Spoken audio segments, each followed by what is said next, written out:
Buen día, profesor y compañeros. Somos el grupo conformado por Enid Barrios, Mónica González, Adalos Jaraba y quien les habla, Caterine Benedetti.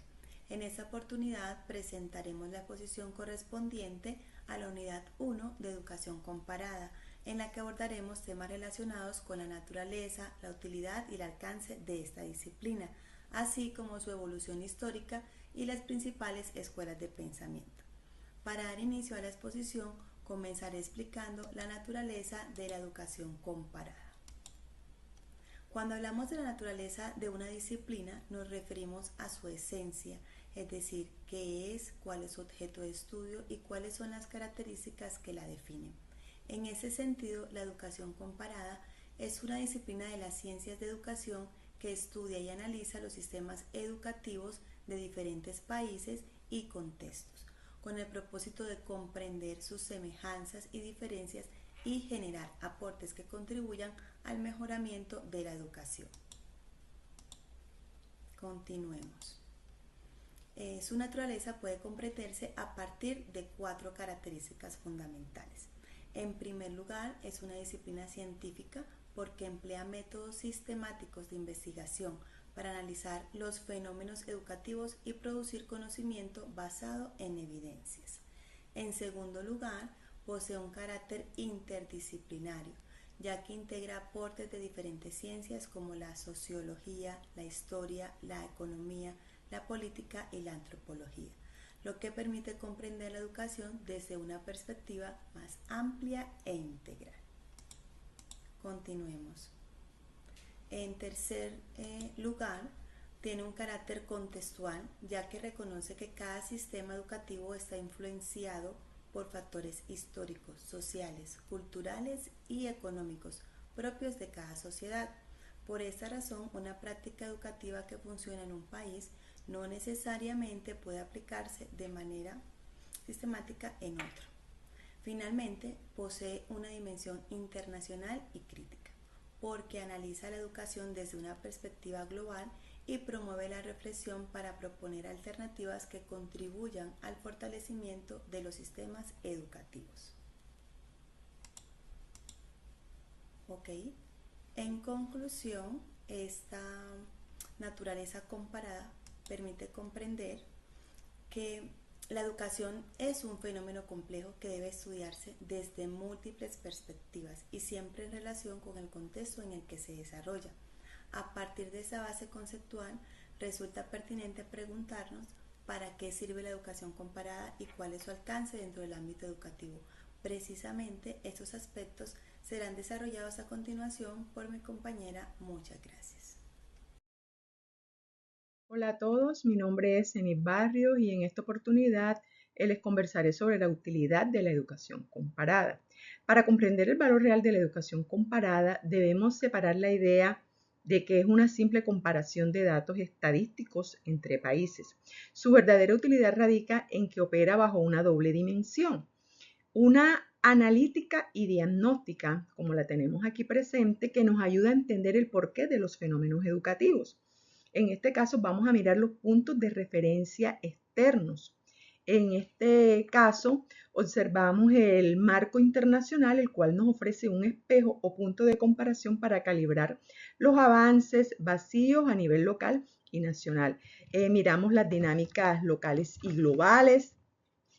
Hacemos un análisis sociohistórico en el cual entendemos que los hechos y las transformaciones no responden a momentos aislados, sino a hechos históricos específicos. También tenemos la dimensión práctica y aplicada. Esta dimensión nos orienta la acción y las decisiones políticas.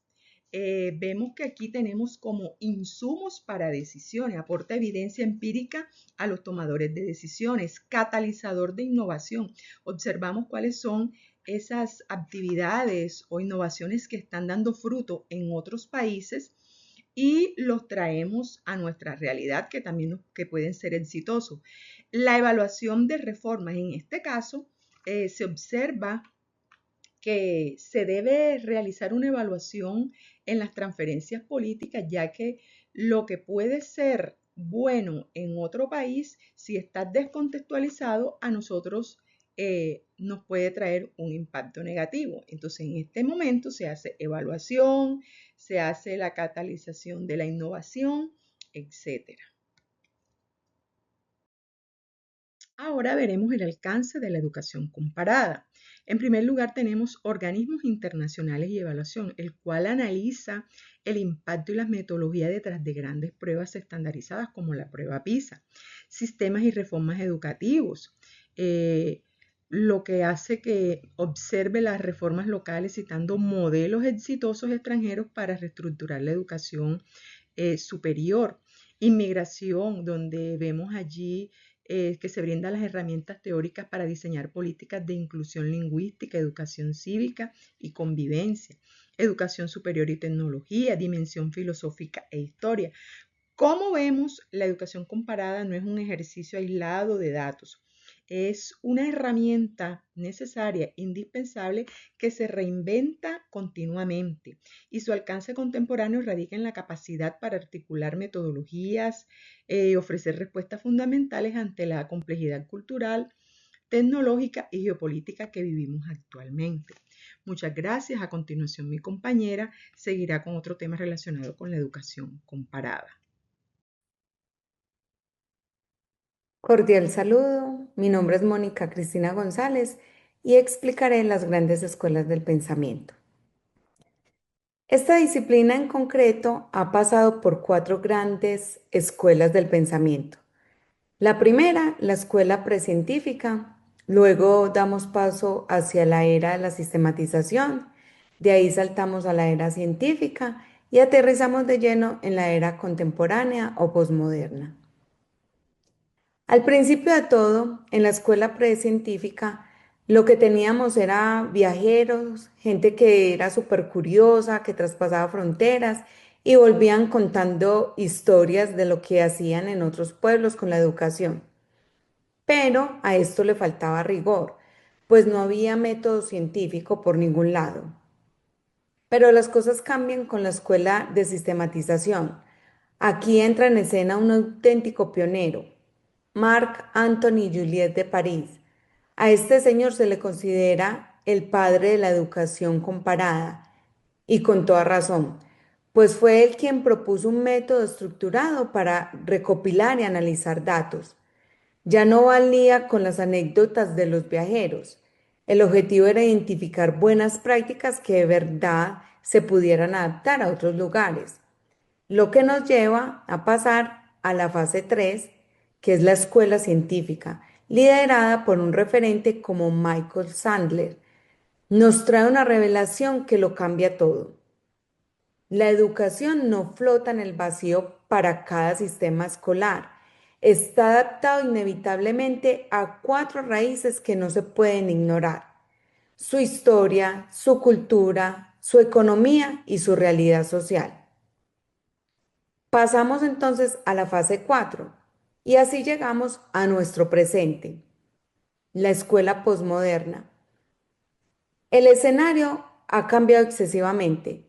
Por un lado tenemos influencias modernísimas, las tecnologías digitales, una internacionalización rapidísima y el peso gigante de instituciones como la UNESCO y OCDE, marcando el ritmo global.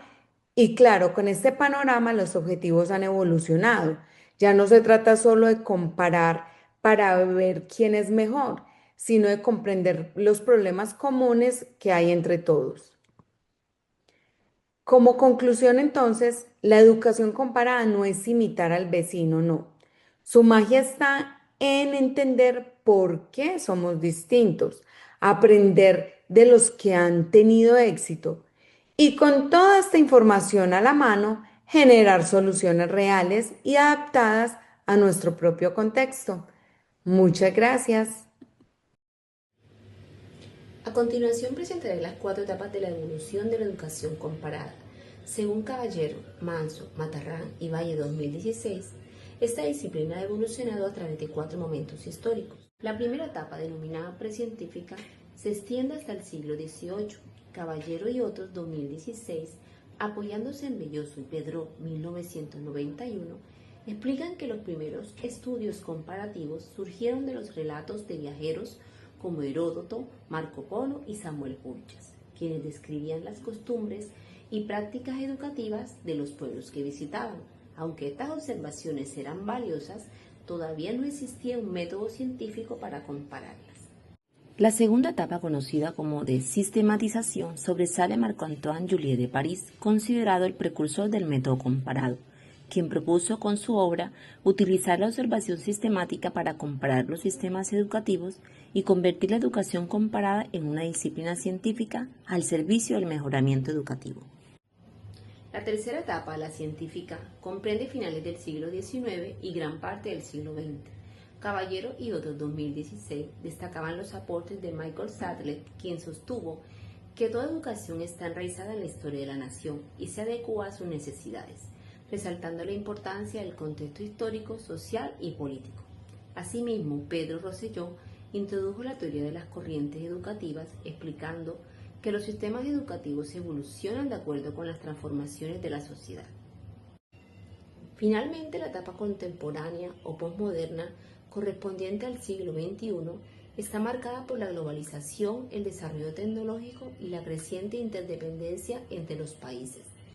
En conclusión, la educación comparada ha pasado de ser un conjunto de descripciones realizadas por viajeros a consolidarse como una disciplina científica que permite comprender, interpretar y mejorar los sistemas educativos en un contexto global.